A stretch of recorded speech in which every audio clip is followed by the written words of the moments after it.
Hello, welcome to Gareth's Tech Pie, another episode. In this episode, we're going to be taking a look at the homecoming of Dynamics Human Resources to Dynamics Finance and Operations, which I like to call Dynamics Operations because, well, let's face it, people in finance should get all the credit right. Why wouldn't it be HR and operations? So let's just call it Dynamics Operations and not have that debate, hey?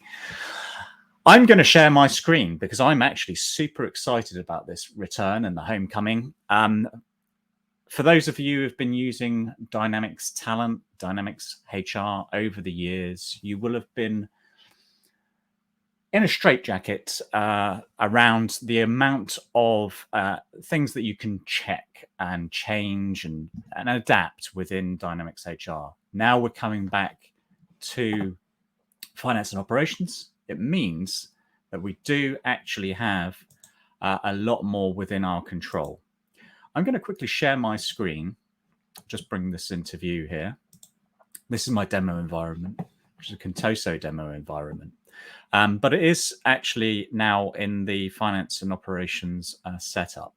And I just want to take a few minutes here to explain some of the things which excite me about having Dynamics Human Resources back in this space again.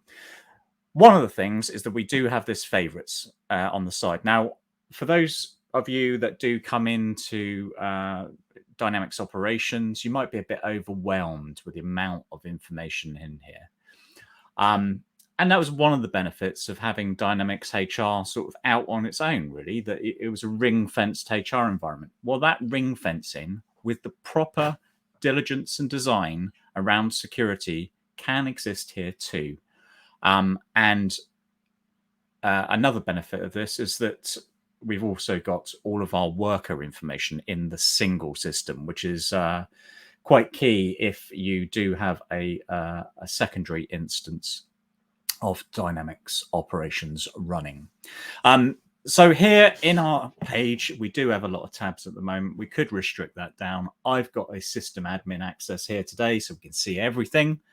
But what we can do here on the left-hand side is through these modules now and the workspaces, we can actually put a little star on them to say which ones are our favorites and access those favorites here from the ribbon on the left-hand side of the screen. What was once a default line as Dynamics HR, you can't change anything. Not strictly true. You could always enhance it with the Power Platform. Well, now we're back in finance and operations. Sorry, Dynamics Operations, HR module in here. We do have full control again. We can code. We can structure developments and go through a structured release cycle to make those changes to this solution.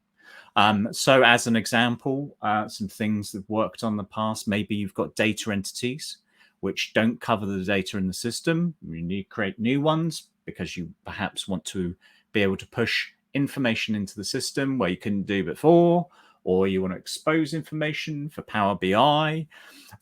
Talking about Power BI, one of the great things about this environment is that we can now customize our Power BI experiences. The embedded Power BI experiences that we once had there, they're still there, but we can now customize that Power BI and really bring some value and benefit tailored specifically to our clients.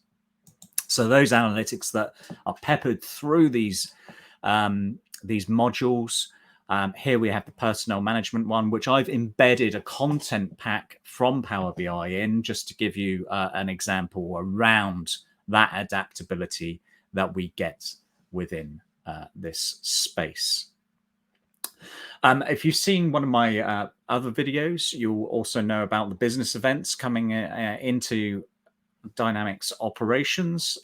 We can set up trigger points to watch various different things. We also have within finance and operations, although it's a relatively rudimentary functionality, some sort of e-signature functionality, which could be of benefit to certain clients as well. When it comes to workflows, those limitations that we've had where we might want an additional notification placeholder or information drifting into the workflows. Well, we haven't been able to change those before. We can now do that with code. So all of the workflows that we get within human resources, and also all of those throughout Dynamics operations, we can now make changes to them. We can make changes to the look and feel of the environment as well. So where we had our tiled workspace before in self-service, maybe we want to change the look and feel of that, although I think they've done a really great job here around some of the new scaling and the cornice on some of these tiles, making it a little bit more cleaner and a slightly more fluid experience as you scale this particular form on different devices. But should we want to make changes to this, well, we've also always got the options to make certain changes through personalizations. But now through development, we could really enhance this space too.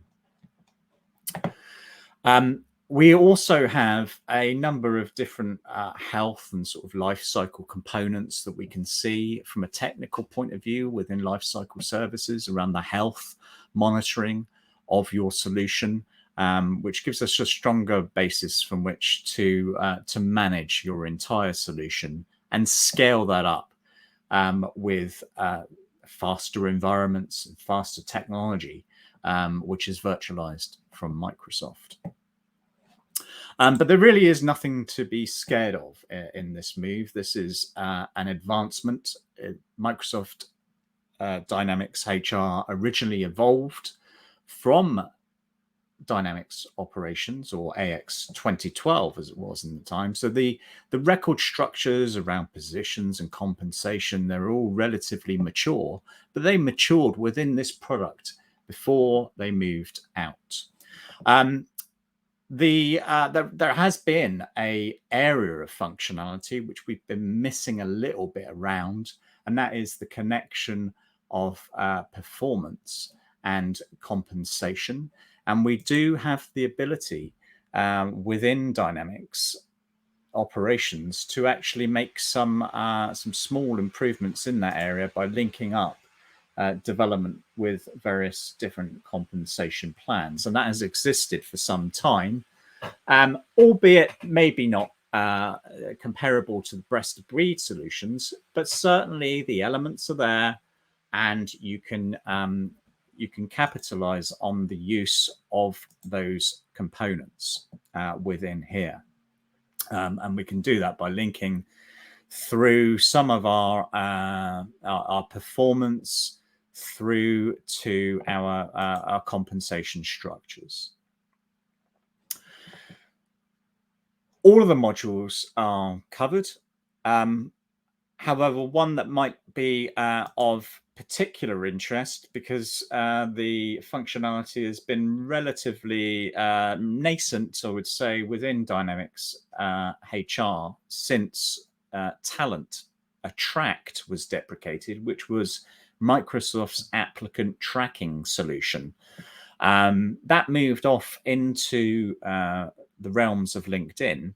And we've kind of been stuck in a little bit of a limbo, really, as to what we can use out of the box for recruitment.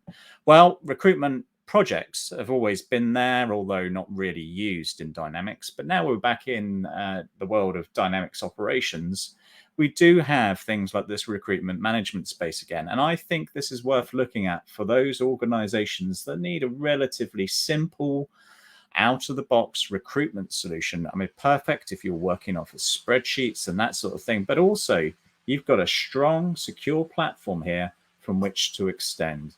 And a little bit of future gazing, I think there's some really great extensions that could be built out here in code, but also some enhancements there with the Power Platform too, around some of these features in the system. The key message, I think, from all of this, and just a couple of areas of excitement, and I'm going to go into a couple of the modules as well that we've got access to here as well. But the key thing that I really want you to understand is that limitation of not being able to change things. Suddenly, we can change things. And I did give an illustration of some of those examples earlier. around, changing the look and feel of the solution, new entities. You can develop new logic, almost entirely new modules around this. So some previous things that I've done personally in the past, you've built an entire health and safety system around risk assessments and all of that type of thing, a bespoke leave management system. But to all intents and purposes, the look and feel of these developments will be the same to the end user. It just gives us more control over these points. We've got a number of modules which also come into play in the people solution workspace. Some elements which we've traditionally had to look to maybe the ISV space or developing our own IP around some of these, our own solutions. But now we're back in Dynamics operations, those things come back to us.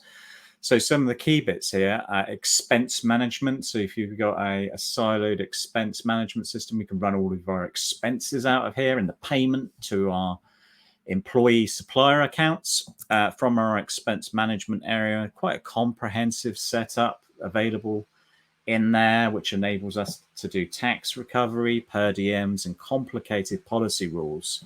And as we'd expect from Dynamics operations, a strong engine there from which to run things from. We also have